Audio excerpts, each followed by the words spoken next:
को मालूम है कि ऑनरेबल जस्टिस स्वामीनाथन ने एक बड़ा जजमेंट दिया था और उस जजमेंट को लेकर उन्होंने सीआईएसएफ को आदेश दे दिया, जिससे राज्य सरकार बहुत परेशान हो गई थी। राज्य सरकार मंदिर में एक्सेस नहीं देना चाहती थी, मंदिर में दीप नहीं जलने देना चाहती थी, चूंकि एक पहाड़ी पर दरगाह पर एक दरगाह बनी हुई थी जो जबरदस्ती कब्जा किया गया था। 1923 का उसका जजमेंट था और ये सारी प्रक्रिया मैंने कई बार बताई है।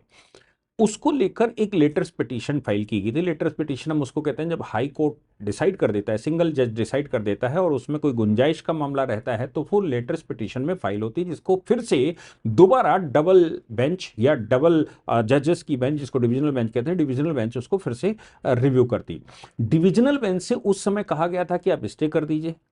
जो नीचे वाला आदेश थे, तो उन्होंने स्टे करने से उस समय मना कर दिया था और ये कहा था कि नहीं, हम स्टे फिलहाल नहीं कर सकते, क्योंकि 1923 का जो जजमेंट है वो अंग्रेजी सरकार के समय, ईसाई सरकार के समय कर वो ये कह रहा था, 1923 का जजमेंट, कि भाई पूरी की पूरी पहाड़ी भगवान के मंदिर की है और केवल दरगाह ऊपर है, केवल दरगाह का वो क्षेत्र जो जिस पर दरगाह बनी हुई उतने क्षेत्र के लिए तो कहा जा सकता है, बाकी सीढ़ियां सहित सारी मंदिर की प्रॉपर्टी है। इसलिए फिलहाल कोई अपने मंदिर की प्रॉपर्टी में क्या करता है, अब राज्य सरकार तर्क दे रही थी पहले कभी नहीं जलाया गया, वो तो जलाते ही नहीं थे, बहुत साल। ये भी तर्क है कि ये पार्टी का तर्क था कि पहले जलाया जाता था, राज्य सरकार ने धीरे धीरे करके, स्टालिन की सरकार बैठी या फिर और सरकारें बैठी, उन्होंने धीरे धीरे उस पर बंद कर दिया। लेकिन डिविजनल बेंच पर जब पहुंचा तो डिविजनल बेंच ने स्टे करने से मना करने के साथ साथ आज ये निर्णय दिया।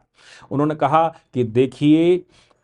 वो अपने मंदिर में, मंदिर के कौन से हिस्से में वो कार्तिकेय दीप जलाते हैं, दीपक जलाते हैं, नहीं जलाते हैं, इससे तुम्हारा कोई लेना देना नहीं है। इनका कहना था कि वो सब स्टोन है, वो एक स्टोन पिलर है, वो कोई कार्तिकेय दीप का पिलर नहीं है, जहां पर कार्तिकेय दीप जलाया जाता था, कार्तिक के महीने में दीपक जलाने का वो पिलर नहीं है, वो एक स्टोन पिलर है। हाई कोर्ट की डिविजनल बेंच ने ये माना कि नहीं साहब, आप जो कह रहे हैं वो ठीक नहीं है, वो कोई भी वो जो है वो स्टोन पिलर नहीं है, बल्कि वो कार्तिकेय दीप जलाने का पिलर है और उस पर जलाया जा सकता है, इसमें कोई बुराई नहीं है, किसी ने उसको मना नहीं किया। और जो क्लेम कर रहे हैं, जैसा कि नीचे पहली अदालत ने कहा था, ऑनरेबल जस्टिस स्वामीनाथन ने जैसे कहा था कि इससे चलो हम सारी बातें मान भी लें, तो भी उनकी भूमि है, उस पर वो दीप नहीं जला सकते क्योंकि दरगाह वहां से 50 मीटर दूर है, इसलिए उनका क्लेम कमजोर होता है। आज अगर यह आदेश दे दिया जाए कि उनको दीप जलाने की अनुमति नहीं है, तो इसका मतलब यह हो गया कि उनका क्लेम कमजोर होता है, दरगाह का क्लेम मजबूत होता है, जो कि 1923 के जजमेंट के खिलाफ चला जाएगा। डिविजनल बेंच ने भी सेम प्रक्रिया को रिपीट किया और यह बात स्वीकार की, ये जीत हुई, सरकार पीछे चली गई।